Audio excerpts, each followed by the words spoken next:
I promise you this is going to be a most exciting session you have heard all through the day. And we made sure that we have done enough preparation across all six of us. Because we all thought that, come on, app fraud, it's such a serious topic, and how do we exactly make it fun, relatable, and probably share our intimate experiences with fraud, right? That's a way to put it. Yeah. Obviously, the lot cannot be talked about, and lot can be talked about. And we were, in fact, discussing outside the panel that how much should we talk and how much should not be spoken about this topic. And that's the interesting dichotomy of this panel. Quickly going into the topic, of course, this is a serious topic. This is part of our ecosystem. This is a threat. It is affecting a lot of marketing dollars getting pumped into each one of the clients' marketing campaigns, which is going to affect all of us in the room. Because at the end of the day, as Sahil put, who is the aggrieved party here? The client who is paying money for something which is actually not true, non-existent, or sometimes malafide, done intentionally on hitting or making sure something wrong is paid for, which otherwise should not have been paid for. There are enough and more data points available in the markets. A lot of data which is in the open web, which talks about a lot of big numbers like $700 to $800 million market as fraud, or it's pegged about that. It's a very unofficial estimate in Q1 of AppsFlyer. And there are many other studies which are done to signify how important is it and how it is affecting all of us. To kick off the panel, I have an interesting panel, interesting combination of clients, one sole publishers, poor guy, and one expert, M-Filter IT, which is we're all going to make some sense out of this interesting topic. And also, I promise you it's going to be more entertaining and more provocative as I want it to be. So let's start by fundamentally defining, okay, is it really a threat? How serious is the threat? And let's start from Saurav from Tata. Yeah. Hi. Before I talk about the threat, I just want to clarify. I currently work for Trent Retail. My previous organization was Domino's. I just moved to Trent Retail, which is Westside, this month. So I'll be talking from my previous experience as an e-commerce head for Domino's. So yes, Narayan, the threat is very real. I'll give you a real life example. We only worked with the partners like Facebook and Google specifically for app downloads because we don't want to enter this whole murky business of affiliate partners because we knew we had prior experience that once you do that, a lot of chances are there that you'll face a lot of fraudulent app downloads. But because there is always that pressure of that Monday morning or next month where you also go to the board and commit numbers and say what kind of app downloads have you driven, because you have to grow and you have to grow exponentially, and that is what we were looking at Domino's in 2016 and 17 to grow from where we were at that point of time, and the business has really grown phenomenally. So we did try and work with affiliate partners, and one big challenge that we faced was we incentivized transaction because we do not want installs only. And these bots they become intelligent. They don't only give you installs, they also have figured out a way to give you engagement as well. So when you look at the traffic, you just can't say whether it's a bot or it's genuine traffic. So what we realized is when we were incentivizing orders, we saw a lot of cancellation. Cancellations moved from 3% in one particular week to 18. And that is when we realized something is wrong. And it only happened on desktop because there was a Python code that somebody had figured out and configured it only for desktop that started hitting and went till the cart, and a COD order was placed and it was cancelled in the next 5 minutes. So that gave us an understanding that something is wrong because some affiliate partner is not up to the mark, and it's causing a lot of worry for us. So when we further looked out of the partner, identified data, sat through it, we realized who the affiliate partner was, and we stopped working with them. And we again went back to Facebook and Google. See, again, then the publishers also have to take that kind of effort to keep their inventory clean if they want brands to come and work with them. So obviously the threat is very real because those kind of cancellations going up send alarm bells ringing throughout the board. So they never want us to again work with affiliates. So again, our marketing dollars were then again limited to Facebook and Google. No wonder we have so many IT engineers passing out. So they have to write more Python code, I guess. Clyde. So it definitely is a threat. I think depending on where you are in the industry, I think for me as a publisher, especially a young publisher just up and coming, right, in the Indian scenario, it becomes very important for me to establish myself as a credible source, right? And the moment you have app fraud as a very serious topic, and we take it seriously, especially because there's a brand associated with it as well. Truecaller is all about stopping fraud on your cell phone, and then if our advertisers or clients that actually believe in the platform are facing it as well, it becomes a serious credibility issue. What we have done is that we've taken a call and we've said we're not going to run any CPI campaigns at this point in time till we understand the entire ecosystem, till we understand what measures we ourselves can put into place, be it via third-party service providers or be it via tech that we can adopt ourselves in order to curtail it. But when I was on either sides of the business, I think it is something that definitely gets brought up in every meeting, every review, right? Even if you're on the agency side, on the product side, or on the publisher side. Sahil? Hey, good evening, guys. So I'm Sahil. I head growth marketing for Times Internet, and as you know, we are India's largest digital company. Having said that, 3 statements I'd like to start with. This is for sure a cat and mouse game. As advertisers, we are at the bottom of the funnel. So the fraudsters move first. Platforms and specialists then come in, and then you have advertisers who are sleeping till the time they don't see something wrong. So that's the first statement, cat and mouse.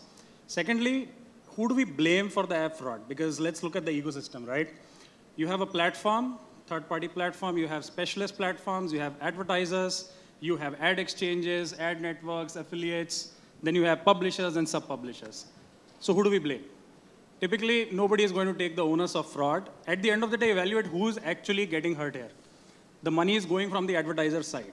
So I would like to believe the onus of making sure app fraud does not happen with us, minimization of ad fraud happens, is primarily with the advertiser. Platform specialists are there to help us. And obviously, whatever measures the ad networks and partners can take, you can't really have any hand in that. And typically, we have tried a mix of all acquisition channels. Fraud happens in such ways that you will not even get to know. So let's say you run with a partner who's giving you stellar performance. Now suddenly you feel this partner is delivering scale, it's delivering quality, it is comparable to organic. But how many of you have evaluated your organic channel at the same time?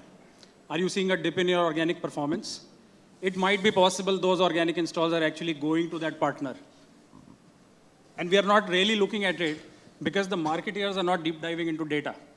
And quite honestly, 2 years back, this scenario did not exist because we didn't know of fraud. So I have some interesting cases. We worked with APK channels, which are non-Google Play. And obviously, you will have our arguments to say, this is low cost, this is high quality, you need to go beyond the realms of Google and Facebook.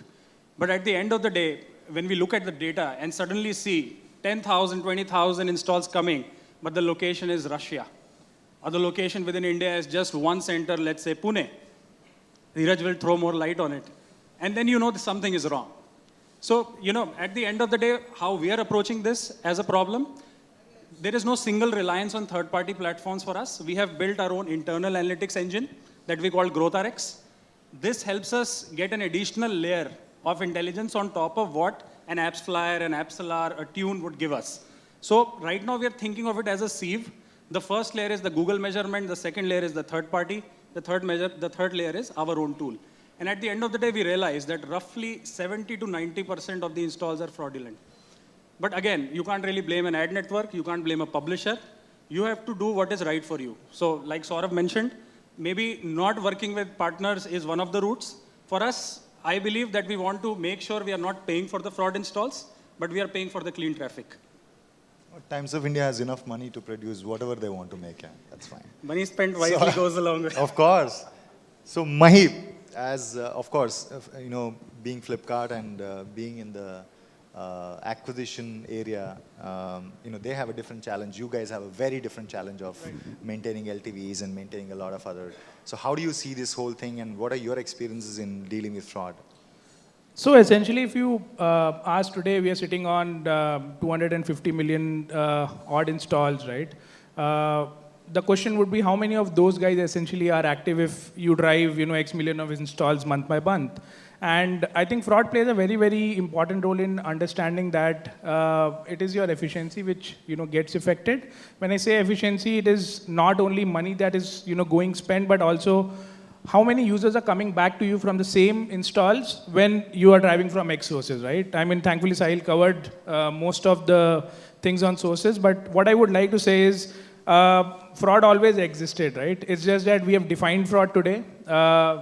Thankfully with tools like mfilter, Protect 360 and so on. But I think for us, I think it's very, very relevant because as far as you keep getting users who keep coming to you and transacting, I think this will still be critical, and I think we'll still be focused on.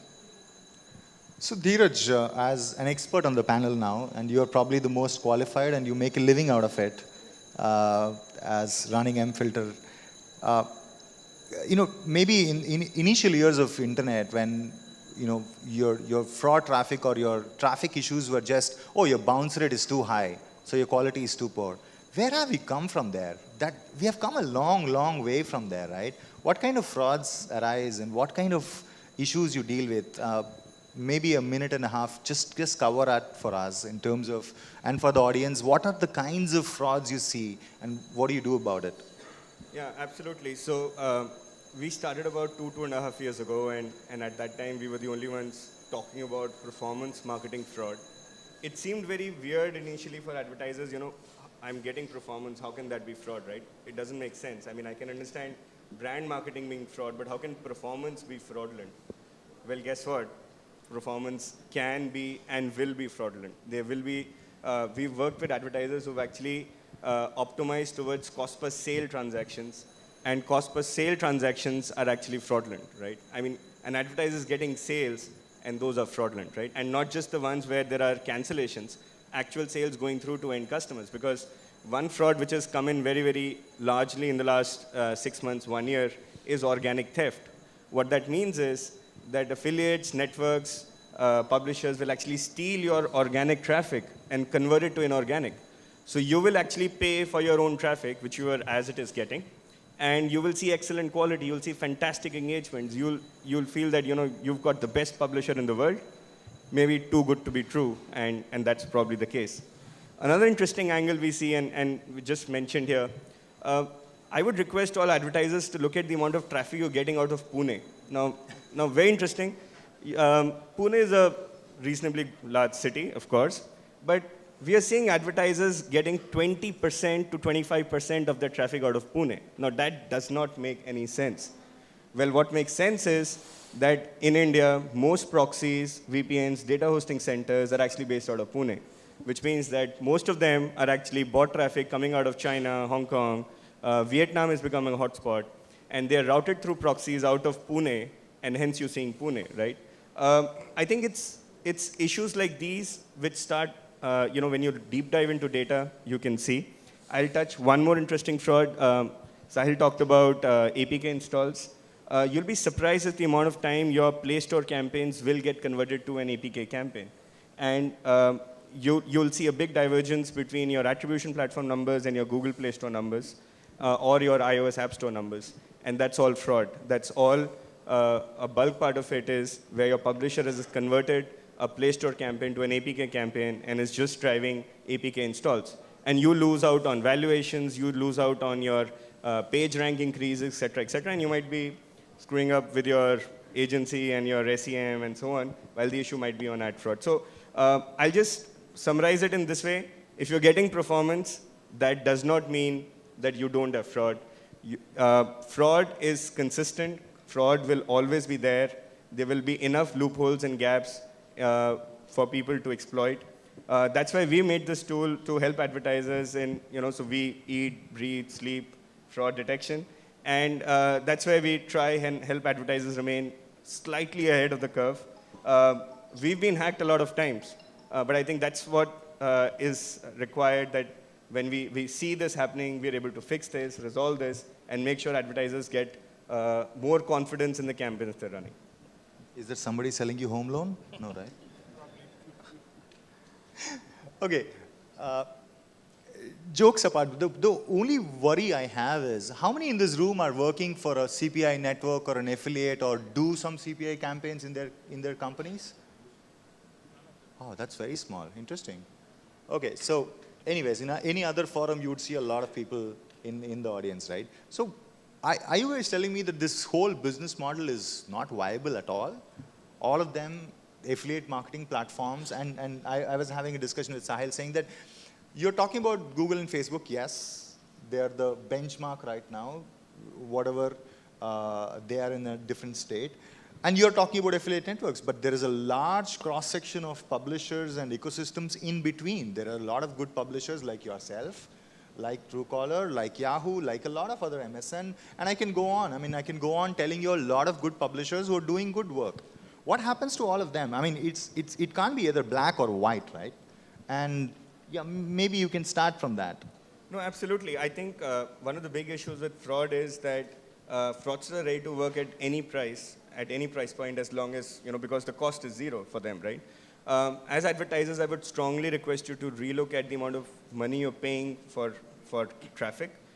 If you're paying too low a price and someone is willing to take that, you need to really think about that, is the eCPMs really justified for the publisher? Would a publisher be stupid enough to send traffic towards you properly with valid traffic at such a low eCPM that it doesn't make any sense for him, right? That's not going to happen. That's definitely fraud. So I think I like the quote you said, you throw peanuts, you're going to get monkeys. Exactly. So I agree with that. So that's one thing which is important. Second is, it's not that everything is bad, right? As I said, there's a gray in the middle. What's important is, do you have the required protection in place, right? It's like this cricket analogy, right? If you have leg guards and you have arm guards and you have a helmet, you can take more risks. You can actually dive. You can actually go out there and play the game, right? I think that's what's required. You need to have a protection in place, a hygiene in place, and then whether it's black or it's gray or it's white, you will actually be able to see that, and you will be able to spend the money in the right direction. It's most networks or publishers we're seeing is a mixed bag. They have a lot of sub-publishers behind it. Some of them are good, some of them are bad. Be able to filter them and prioritize traffic between them is the trick.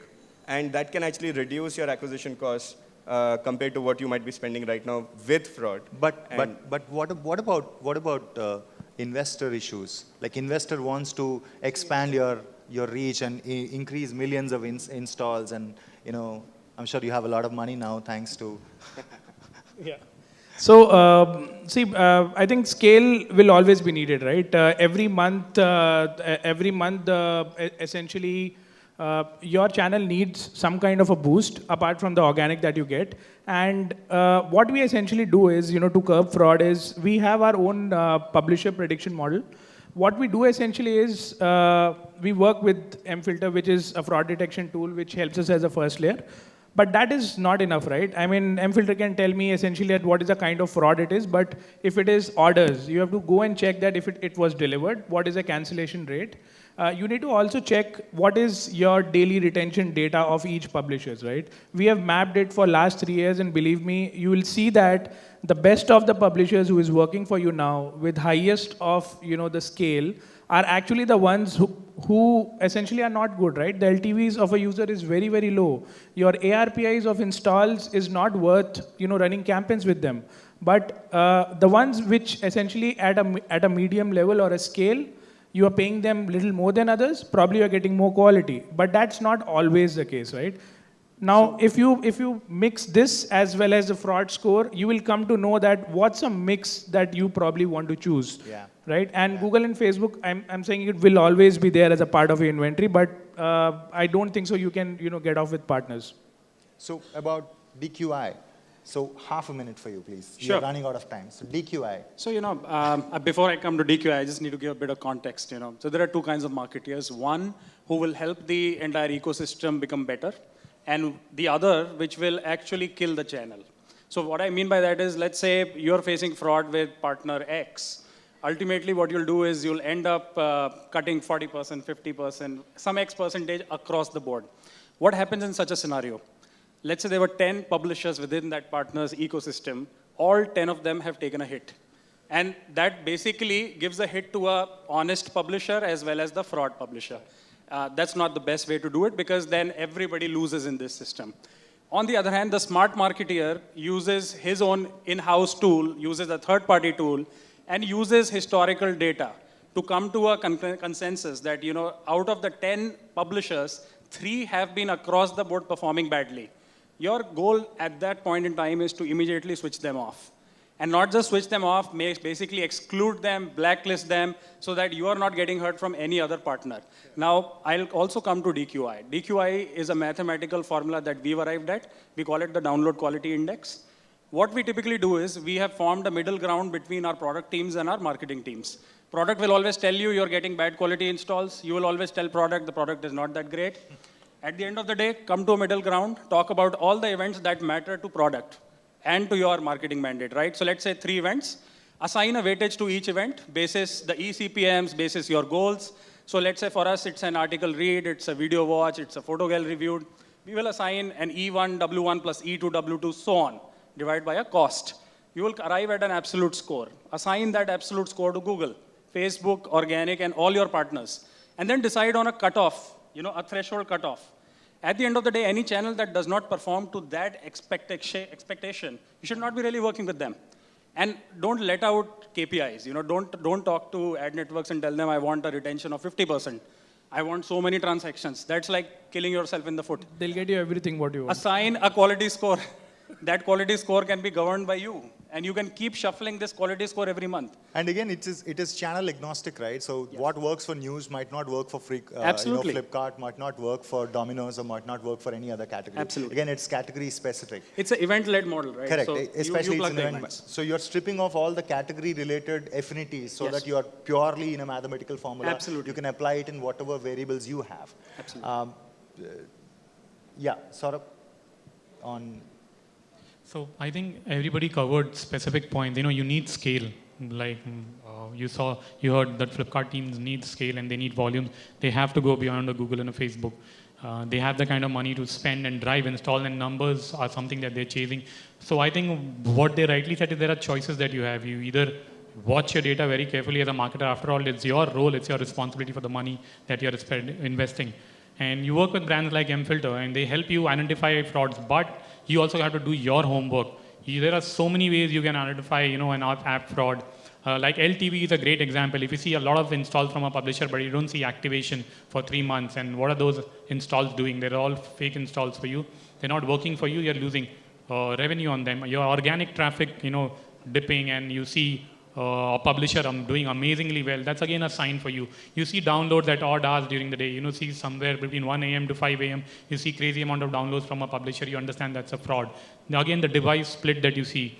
A fraudster will try and mimic the device split that you generally get. So you would know your device split better than the fraudster. So let's say you have Samsung or Xiaomi's or the other brands make up like 20 to 30% of your installs, and suddenly somebody is trying to game your downloads. You'll see the distribution is very skewed. You'll see 6%, 5%, 6%, 4% across brands. Again, that tells you it's a fraud. So as a marketer, I think you have to do your homework if you want scale. You can't be completely reliant on Facebook and just Google. You have to give good networks and publishers a chance. Cool. So I know we are really running out of time. We can speak about this topic for the whole day, I guess. But we only got 25 minutes, out of which only 140 are left. So parting thoughts. Last, 2-3 seconds, if you can say, how do you see fraud in the next 5 years? One statement. Quickly, we can start from that side. Fraudsters are going to be smarter. They're going to exist. You have to be smarter than them.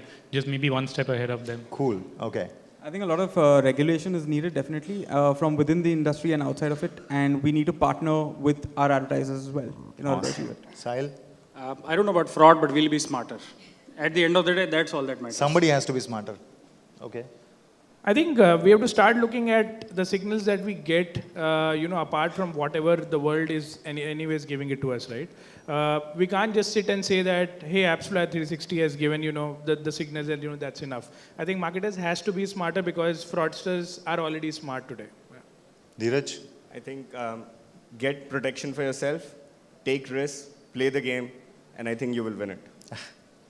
So, we at Freakout, I don't think we do any performance campaigns at that level to even try do fraud. So we are both publishers and advertisers at the same time sometimes. But interestingly, our take is let's be honest in terms of how to approach the whole business, and because that's the legacy we're going to leave to the next incoming generations of people which are coming in. Fraud, I guess I will agree with Dheeraj and Sahil and others on the panel that fraud will still exist for some time, and we got to get more and more smarter and smarter than we are Just right some now. parting thoughts. Yeah. Please update your SDKs.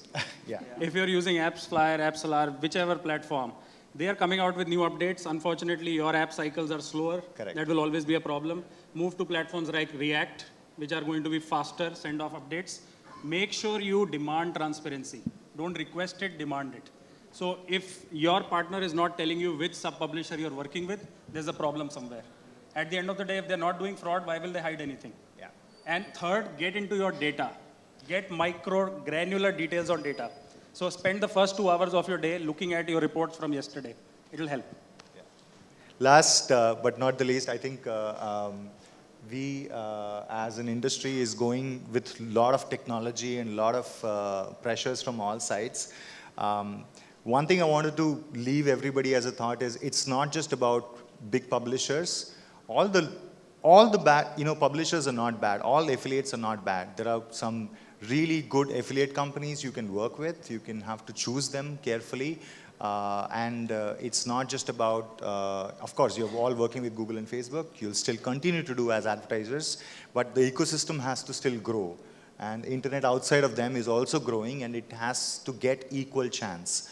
And in a camaraderie way, I mean, Google and Facebook are our partners too, and we work with them very closely. But then we also have to grow the third front, which is all the other internet, which is outside of them. Thank you, ladies and gentlemen. You've been a great audience. I don't think we have time for questions. Okay, Rohit, he's the boss.